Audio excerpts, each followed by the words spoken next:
welcome to another holiday edition of Storytime. My name is Miss Kathy and I'm so happy you joined me today. The last time we gathered together for Storytime, we talked about the parts of a story. Knowing the different parts of a story is really important to becoming a good reader. We talked about the characters in a story. The characters in a story are the people, animals, and creatures that the story is about. Well, today we're going to talk about the part of a story called the setting. The setting is where and when the story takes place. So the next time you're reading a book, you need to think, where and when is the story happening? Let's practice a little bit naming the setting of a story, and then we're going to read a book about some reindeer together. The setting is where and when the story takes place. So ask yourself, where and when? A story could take place on the beach or the mountains. Whoa, a story could take place in outer space. Or even in your own backyard. A story can happen during the day or at night. Let's practice with a story we know. Little Red Riding Hood. In this story, Little Red Riding Hood leaves her house with a basket of goodies. She walks through the forest to go to her grandmother's house. So what do you think the setting is?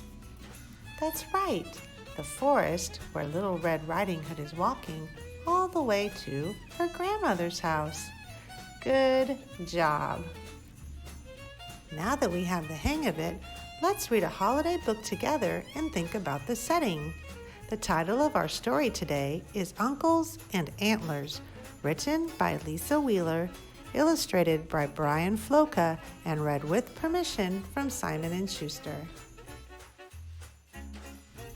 7 uncles every year. 7 uncles travel here. Shaggy coats, scarves of red, 2 tall antlers on each head. Uncle Uno, first in line, just flew up from Caroline. Wears lift tickets on each time, and he's my fastest uncle.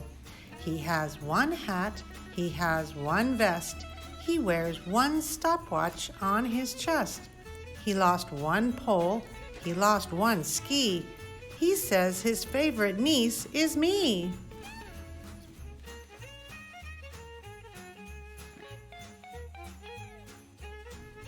Uncle Deuce from Cameroon bellows out an Elvis tune. When he sings, the girls all swoon, and he's my loudest uncle. He has 2 wigs, he has 2 boots, he has 2 shiny white jumpsuits. He has 2 roadies, Gnat and Flea, and he says his favorite niece is me.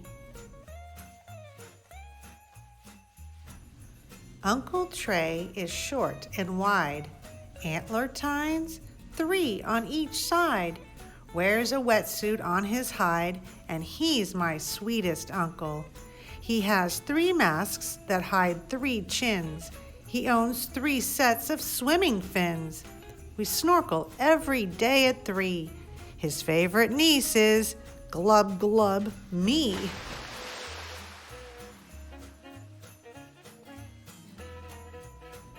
Uncles 1 and 2 and 3 electrify the scenery. Uncle Four Eyes is such fun, brings me gifts from Galveston. Says his antlers weigh a ton, and he's my strongest uncle. Yee-haw! He has 4 lassos and 4 spurs, 4-gallon hats, what he prefers. His rope tricks are a sight to see. He says his favorite niece is me. Uncle Quint is long and tall, a star of trick shot basketball. He dribbled down from Montreal, and he's my coolest uncle. He has 5 earrings, 5 tattoos, and 5 new pairs of brand name shoes. He does commercials on TV. He says his favorite niece is me. Uncle 4 and Uncle 5 wrap the gifts as snow arrives.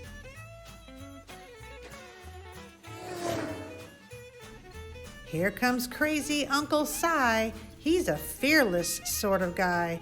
Gives most any stunt a try, and he's my bravest uncle.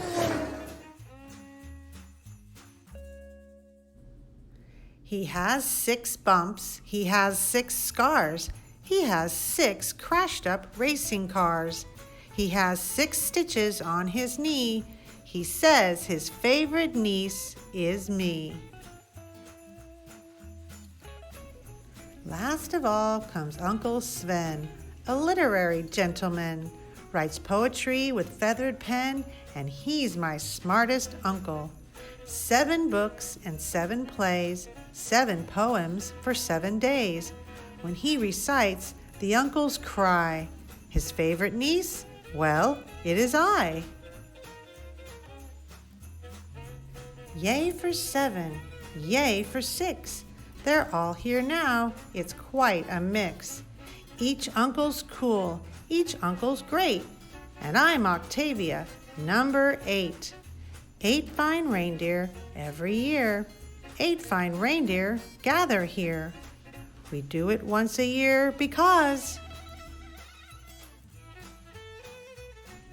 we pull the sleigh for Santa Claus. We change our clothes, we hitch the sleigh. We're ready now. We're on our way.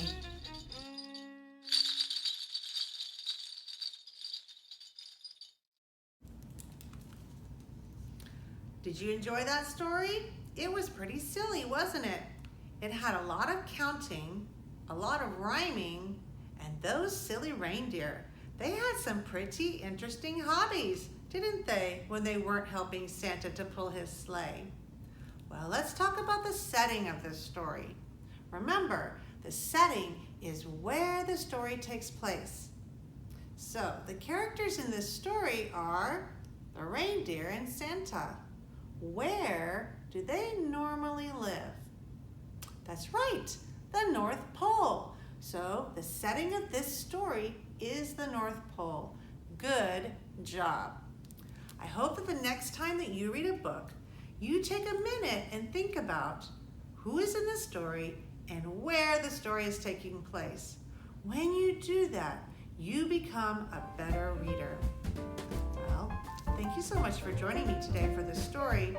And until I see you again, I hope that you keep reading.